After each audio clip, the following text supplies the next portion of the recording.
Michelangelo forte verso Raubo che non arriva a toccare con la testa per ricevere da Matteus, che va da Michelangelo, ora da Lusnik, di nuovo da Angelo, destro parato da Lisco di Michelangelo, che ora va da solo in banda, rischia di perderla. Perry col break, 2 contro 2 potenziali di là, allunga per Pires, in estirada porta avanti il Capurzo,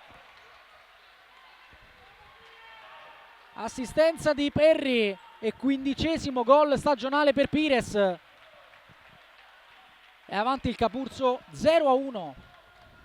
Ancora con Tiaghigno con l'esterno verso Raubo, altro break del Capurzo, la palla passa, Pedrigno deve calciare, Moliterno non la tiene, poi Lamas, 1-2 terrificante del Capurzo, 14,54, avanti di 2.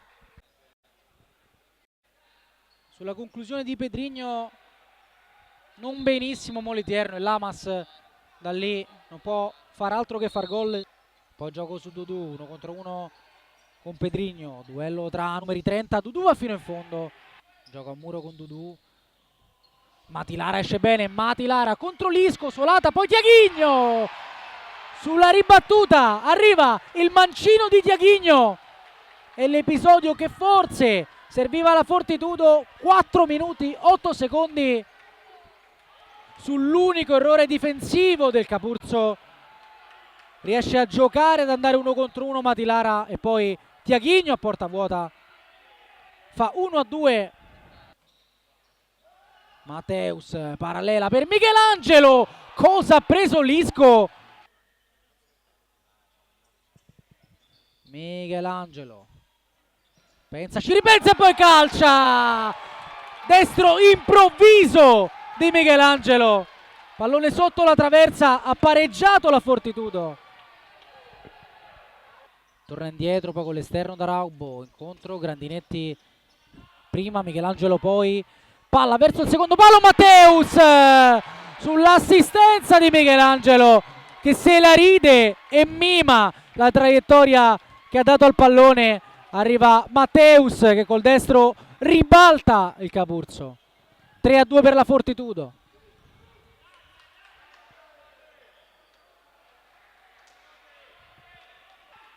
Pedrigno vicino, anticipavo di Dudu, e poi Raubo a colpo sicuro, strattonato anche Dudu. Tiaghigno verso Raubo, cercato e trovato, Raubo accomoda per Dudu, di nuovo da Raubo, lucidissimo Dudu, e per Raubo è facilissimo depositare in rete, gol del +2 per la Fortitudo.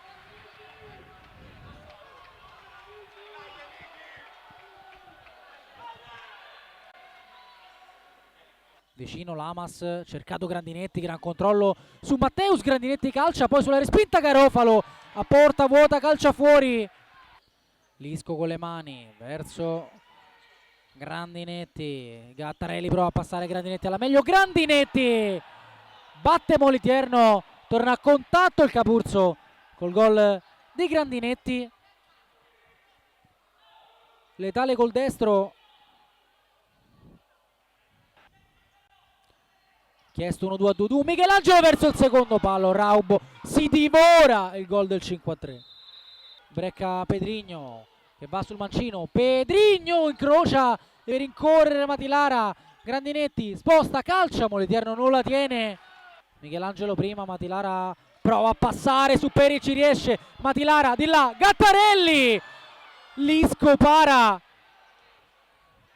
Adesso Lamas, siamo già di là, doppia sterzata, Lamas, Moliterno regala a Grandinetti, 4 contro 2, Grandinetti di là, Pedrigno controlla e con la punta va in porta, Moliterno salva il risultato, poi Tiaghigno, la palla ancora lì, 20 secondi, Raubo la chiama Lisco, Raubo lotta con Lamas, Perry lontano, Matteus arriva prima di Grandinetti, titoli di coda.